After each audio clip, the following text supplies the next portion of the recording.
Hey guys, I'm Coach Amy. I hope you all had a great weekend. For those of you who don't know me, my name is Amy and I'm a PhD student of Integrative and Functional Nutrition, minoring in mind-body medicine. I'm also a holistic health coach who specializes in weight loss strategies with pre-diabetic clients. I'm also the founder of Culinary Medicine for Everyday Living YouTube channel, and if you haven't checked that out, highly suggest that you do. And I also have a current certification as a certified personal trainer. So over the last 10 years, I've worked in various capacities of health and wellness, but above all else, I took my health from a 180 switch around, completely reshaping my habits and daily routine to be one that supports health and wellness. And because I've been on that strategy or that journey myself, I understand the strategies it takes to be successful and the mindset, more importantly. And that's part of the reason I am so passionate about what I do. So today, I'll be talking about different strategies. This is part 6 of a series where I've been covering different dietary approaches to weight loss. Today, I'll be talking about intermittent fasting and something called intermittent energy restriction. Over the last few days, I've talked about low carbohydrate, low fat, high protein, Mediterranean, and low calorie approaches. And today, again, is the last of this series. And tomorrow, I'll be wrapping it up with sort of a recap of everything, like putting it all together Facebook Live. My intention with this series is for you to have evidence-informed takeaways and hopefully some practical recommendations that you can just apply right away in your weight loss journey. Keeping in mind that all of these approaches have science backed behind them, and there are some benefits and risks to most of them, while others not so much. And that is my intention, is for you to understand why you hear so many mixed marketing tools for different approaches.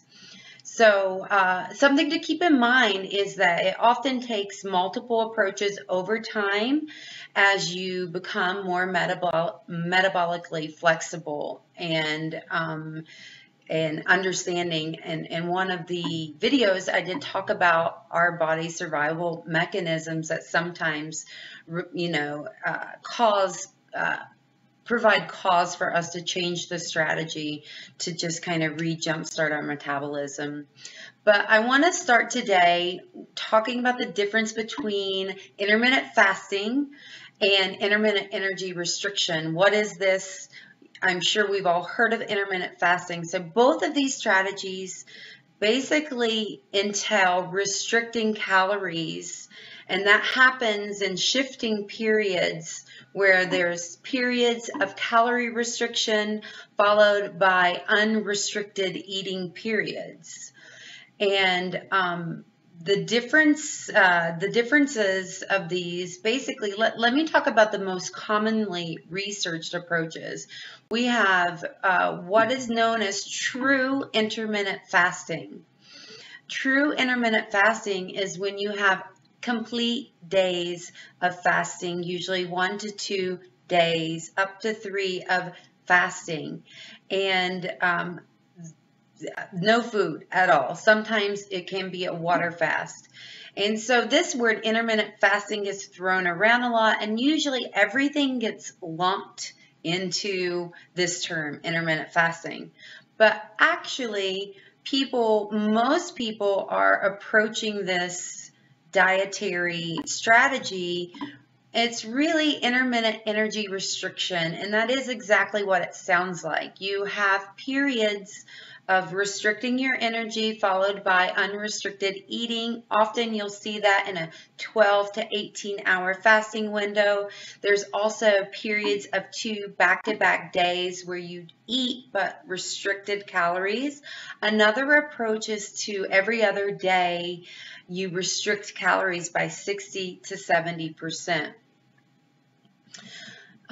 So before I start talking about the research, I just want you to keep in mind that we're looking at the research surrounding these approaches in reference to as a weight loss strategy, and also the effects on your metabolic markers, your insulin sensitivity, and implication on overall health risks.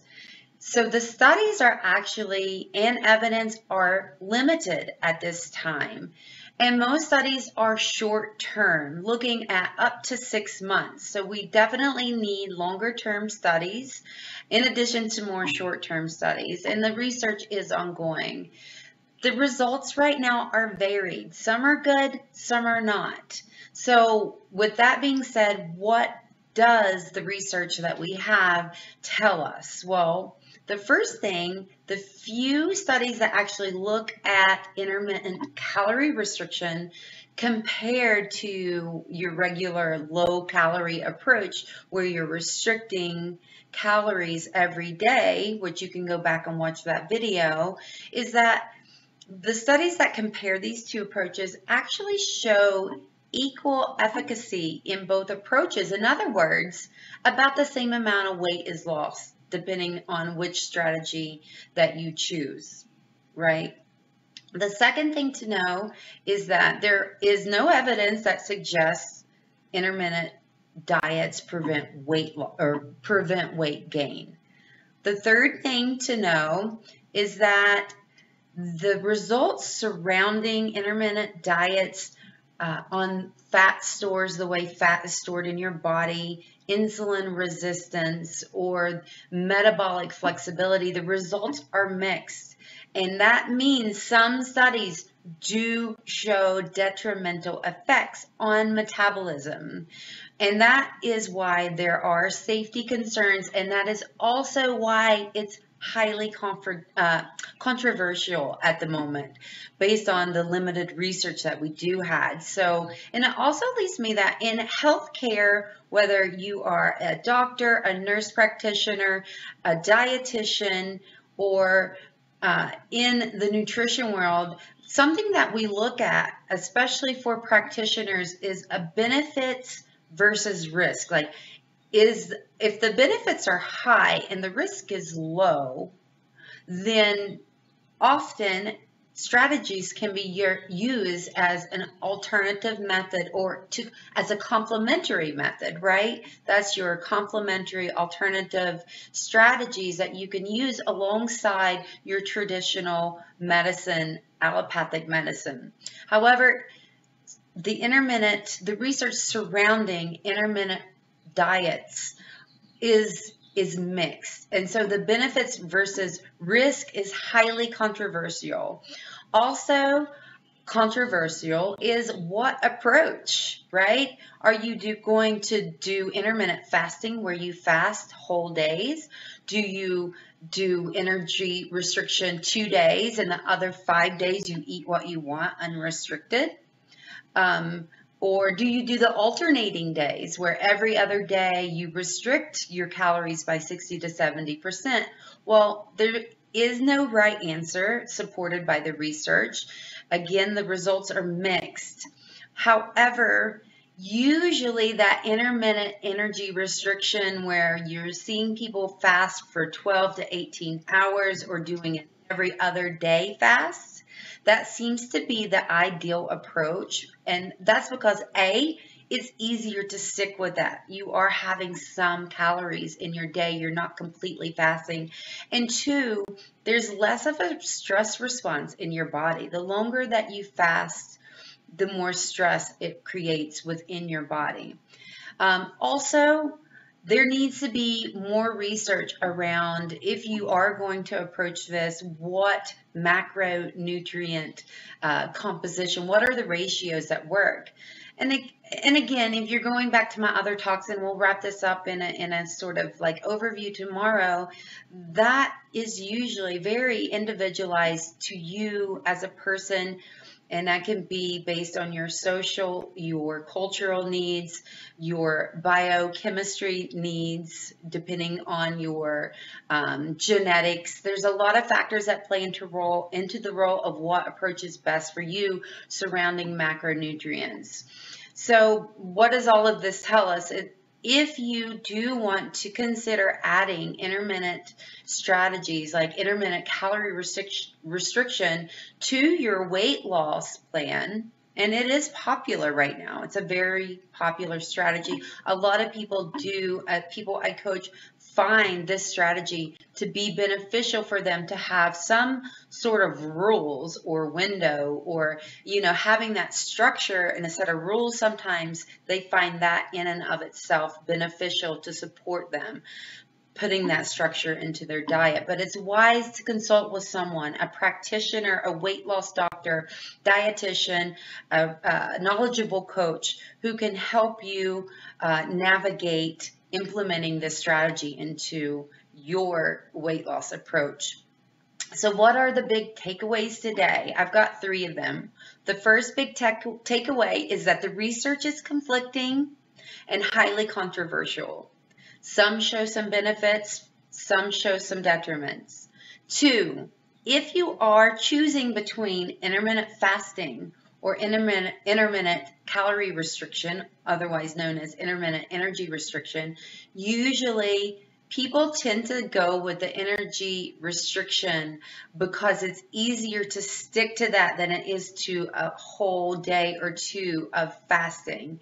And it creates there's less of a stress response in your body, which is also beneficial to support long-term weight loss, reducing that stress response. And the third takeaway today is you really need to speak with a practitioner, a knowledgeable coach, to really weigh out that benefit. Like, is this going to provide enough benefit to me to mitigate the risks involved? And then there are, within this approach, there are additional strategies. If you do decide to take this approach, there are strategies that are going to be completely individualized to your daily routine. When are you active? When are you sitting?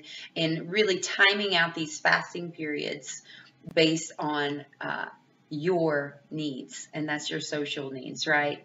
So guys, basically the big takeaway is when implementing any of these strategies, evidence shows that people who lose weight and keep it off are the most successful when they have the support of a team and also group support.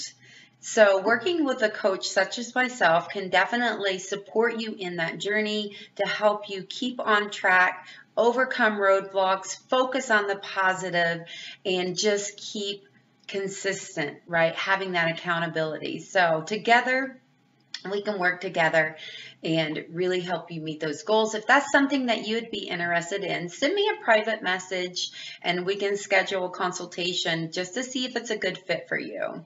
And guys, stay tuned because tomorrow is going to be a big day where I take these last 6 days and kind of put it all into a review, and that's really kind of like putting it all together and making sense of all of this. Thank you for joining me again, guys. Thank you so much, and I look forward to seeing you tomorrow. Have a great day, guys. Bye for now.